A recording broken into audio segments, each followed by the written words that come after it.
So this is the demonstration that I was trying to do yesterday, but had a slight technical difficulty.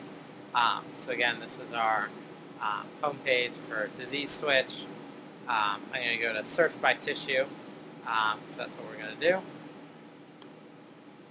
So it asked me to enter a query for the experimental condition. So I'm going to look at bipolar disorder. So I'm just going to do bipolar. Alright, typed in.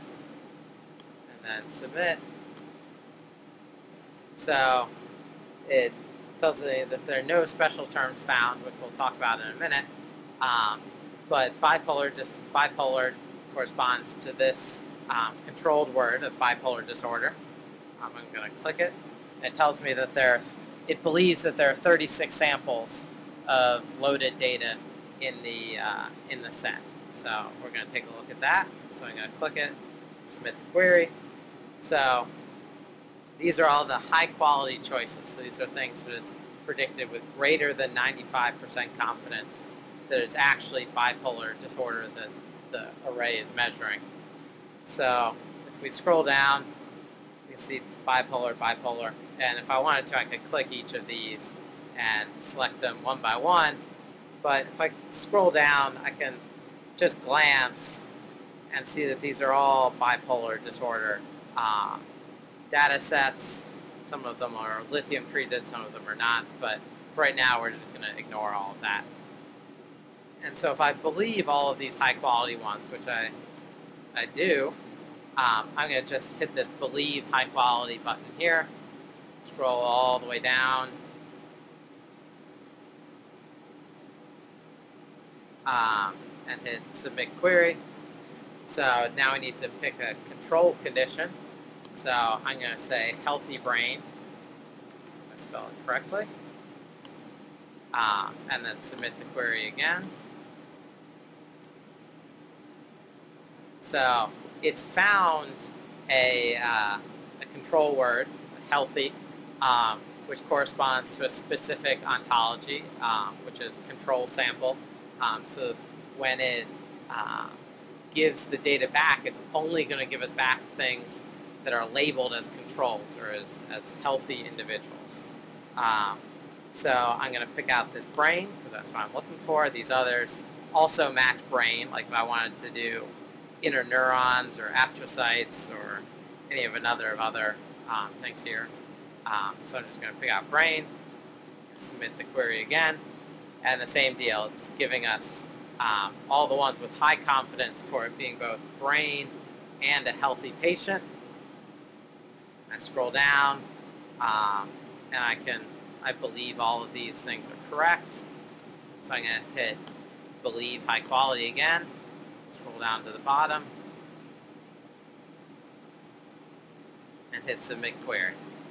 Okay, so what it's now doing is it's actually all of the things that I've now annotated as brain sample or as bipolar disorder, it's saving those so that the next day when I do the training, I have more examples of this. And it's also starting an analysis between the bipolar disorder and the healthy brain tissue, which takes it a few seconds to load.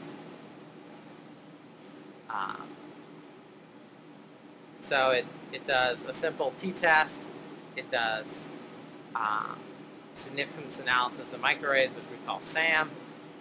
It'll do hypergeometric enrichment test for the significant genes.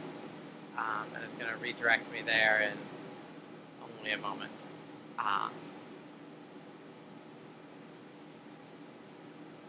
Okay, so at the moment it hasn't found anything because it just started, and roughly every 30 seconds it's going to update this.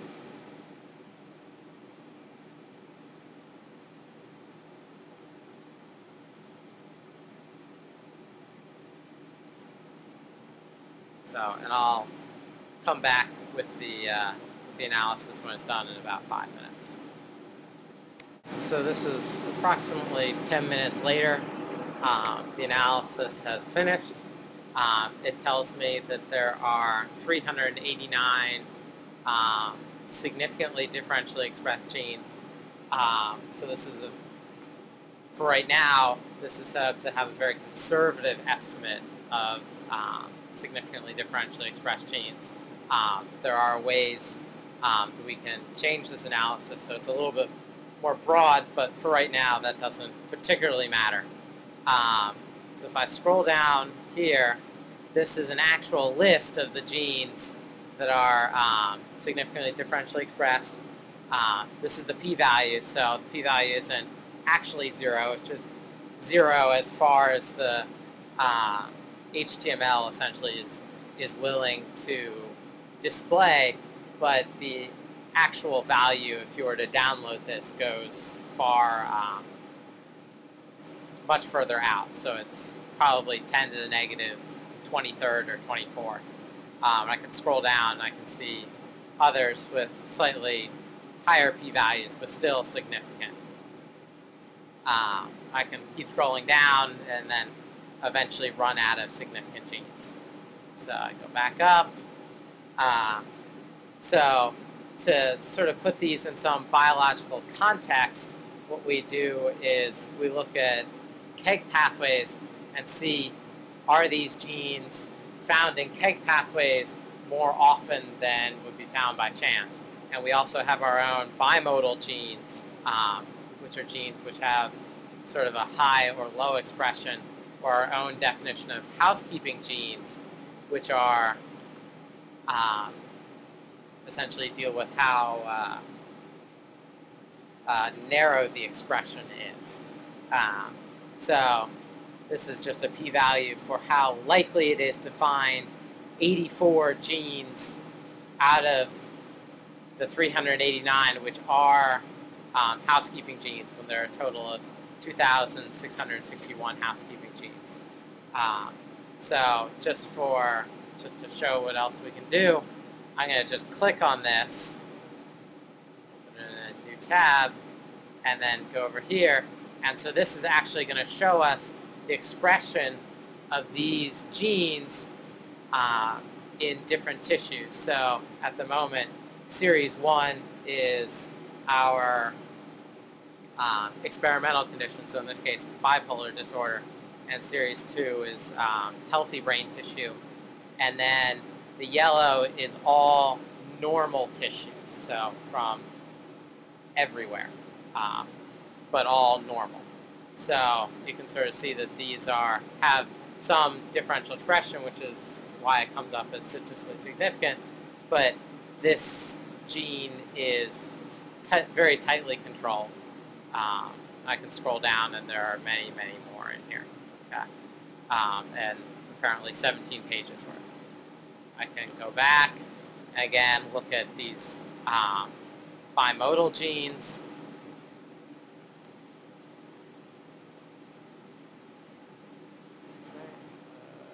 So here, this is, again, so this is a gene that is low in bipolar brain, but relatively high and a little bit more diffuse in healthy brain. So these can lead to biomarker discoveries because if you potentially did biopsies, you could find these. Okay?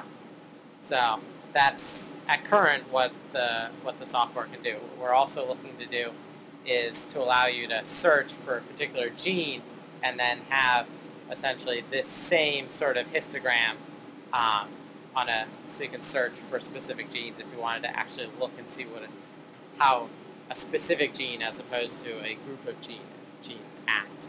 And that's it.